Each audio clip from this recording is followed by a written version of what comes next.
సోదర సోదరిమణులారా, నా పేరు కొత్తుల శామ్యూల్, ఏఐటీసీ జిల్లా ప్రధాన కార్యదర్శి బాపట్ల.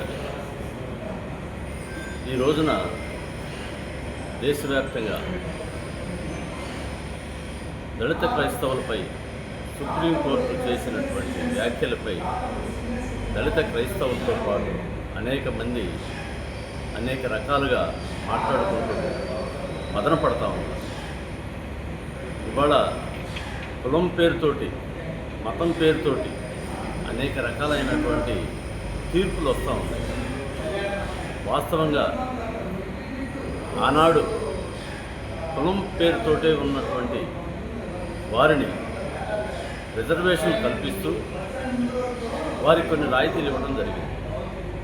ఇవాళ మతాన్ని స్వీకరించినంత మాత్రాన కులం పోదు. ఇవాళ హిందూ మారిగా ఉన్నటువంటి వాళ్ళందరూ కూడా మెజారిటీ పీపుల్ వాళ్ళ హిందుత్వంలో ఉన్నారు. మరి వాళ్ళని హిందువులుగా ఉన్నప్పుడు గుడిలోకి ఎందుకు రానివ్వట్లేదు? అంటరానితనాన్ని ఇవాళ ప్రభుత్వం పెంచి పోషిస్తూ ఉందనేది మనకి చూస్తున్నటువంటి పరిణామాలు అనేకమైనవి ఉన్నాయి. ఇవాళ రెడ్డి, కమ్మ అనేటువంటి వారు క్రైస్తవ మతాన్ని స్వీకరించినంత మాత్రాన వాళ్ళు బీసీసీలోకి వస్తున్నారా? రావట్లేదే. మరి వాళ్ళు రెడ్డి, కమ్మగా, ఓసీగానే ఉంటున్నారు కదా.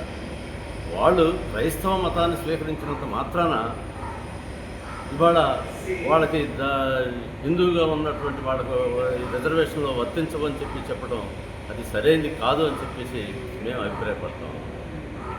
2004 సంవత్సరానికి సంబంధించి, అంతకుముందు సంవత్సరానికి సంబంధించి అనేకమైనటువంటి మతపరానికి సంబంధించి, కులపరానికి సంబంధించినటువంటి కేసులు, రిజర్వేషన్ సంబంధించినటువంటి కేసులు సుప్రీంకోర్టులో ఉన్నాయి.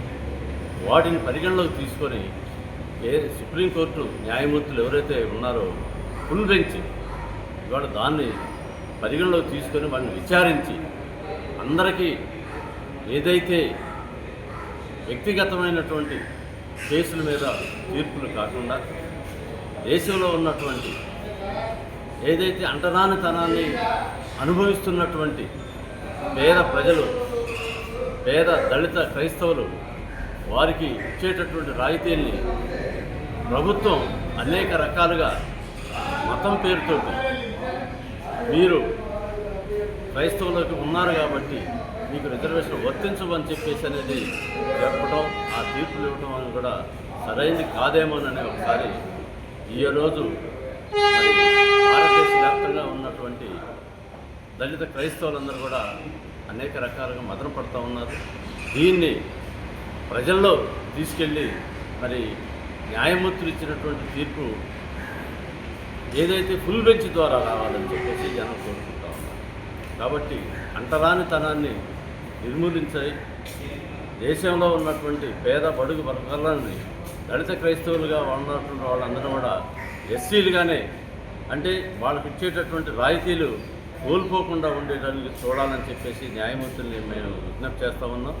అదేవిధంగా ఇక్కడ ఉన్నటువంటి భారతదేశంలో ఉన్నటువంటి మతానికి, కులానికి వేరువేరు సంబంధాలు ఉన్నాయి కాబట్టి వారు ఉన్నటువంటి ప్రదేశాల్లో వాళ్ళకు ఉన్నటువంటి అంటరానితనాన్ని నిర్మూలించగలిగితే కొన్ని చోట్ల మరి ప్రజల్లో మార్పు వస్తుంది. కాబట్టి ఈ రిజర్వేషన్ని వర్తించే క్రమంలో సుప్రీంకోర్టు ఫుల్ బెంచి దళిత క్రైస్తవులుగా ఉన్నటువంటి వాళ్ళందరూ కూడా తగిన విధంగా రాయితీలు కల్పించాలని, ఇప్పుడు ఇచ్చినటువంటి తీర్పు ఏదైతే ఉందో దాన్ని పునః పరిశీలించి పాత కేసులను కూడా జోడించి సరైన నిర్ణయం తీసుకుంటారని చెప్పేసి సుప్రీంకోర్టు వారికి విజ్ఞప్తి చేస్తాం.